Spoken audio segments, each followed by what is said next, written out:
Olá pessoal, no Conversa Pública desta semana eu recebo Gilberto Braga, nosso mestre de economia, para falar sobre o atual momento político, econômico brasileiro e muito mais. Gilberto, os 6 primeiros meses não foram aqueles esperados para a nossa economia brasileira.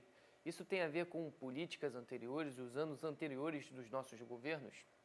Na verdade, o ano de 2019 começou com uma expectativa muito maior de desempenho da economia brasileira. A eleição de Jair Bolsonaro, já no final do ano de 2018, fazia com que as apostas eram de que as reformas que ele prometia seriam aprovadas nos primeiros 90 dias, ou seja, no primeiro trimestre do ano.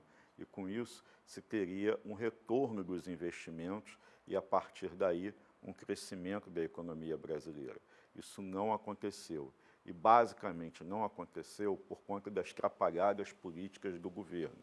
O governo não conseguiu, no primeiro semestre, aprovar a reforma da Previdência, que é a primeira grande reforma prometida na campanha eleitoral que elegeu o atual governo. As outras reformas, então, nem se fala, estão na fila aguardando o desfecho da reforma da Previdência. Por conta disso, a economia que se esperava pudesse já ter um desempenho de crescimento muito positivo, acabou ficando no mesmo estágio. Agora a gente vai falar sobre reforma da Previdência, o que pode melhorar no nosso país através dela?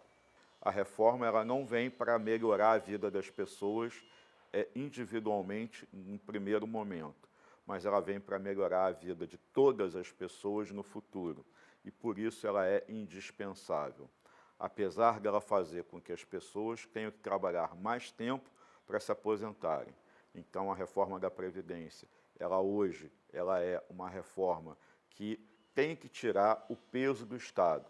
Quem paga hoje pela Previdência Social é muito mais o governo do que propriamente o trabalhador. O trabalhador contribui a vida inteira dele, mas contribuiu numa regra em que tudo que ele paga não vai para ele, vai só um pedaço. Ele paga pelo trabalhador rural, ele paga pela pessoa que nunca teve trabalho, ele paga pela renda mínima da pessoa que não tem, que nunca contribuiu. Então, se criou uma colcha de retalhos, onde você tem ali uma série de pedaços e onde vários desses pedaços não colocaram dinheiro, mas todo mundo recebe. E isso fez com que, com o passar do tempo, a Previdência fosse ficando cada vez mais insustentável do ponto de vista matemático-financeiro. Então, o modelo precisa ser reformado. E daí a importância da reforma da Previdência como uma primeira grande reforma para mudar as coisas no Brasil. O que a gente pode esperar sobre o acordo do Mercosul com a União Europeia? Olha, o acordo entre o Mercosul e a União Europeia, ele se deu por conta de um espelhamento, se é que a gente pode usar essa palavra, do que o presidente Donald Trump vem fazendo nos Estados Unidos. Aí você vai me perguntar, o que tem a ver uma coisa com a outra? Tudo, porque o presidente Donald Trump começou a fazer acordos bilaterais.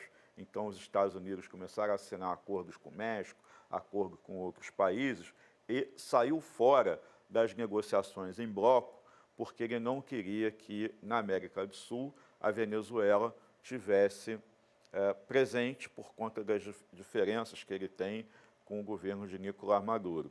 E quando os Estados Unidos, com a política externa de Trump, começou a fazer acordos que começaram a dar vantagem para os Estados Unidos de forma bilateral, ou seja, país com país, o Mercosul conseguiu avançar e conseguiu fazer um acordo, então, com a União Europeia, que estava percebendo que estava ficando para trás. E um acordo que era discutido desde os anos 90, portanto, nós temos aí mais de 20 anos, em torno de 25 anos de discussão, finalmente foi assinado e, aos poucos, vai entrar em vigor. Bom, pessoal, é uma pena. Conversa Pública vai ficando por aqui. Mas não fica triste não, porque semana que vem a gente volta com mais outro assunto com algum especialista. Tchau, tchau!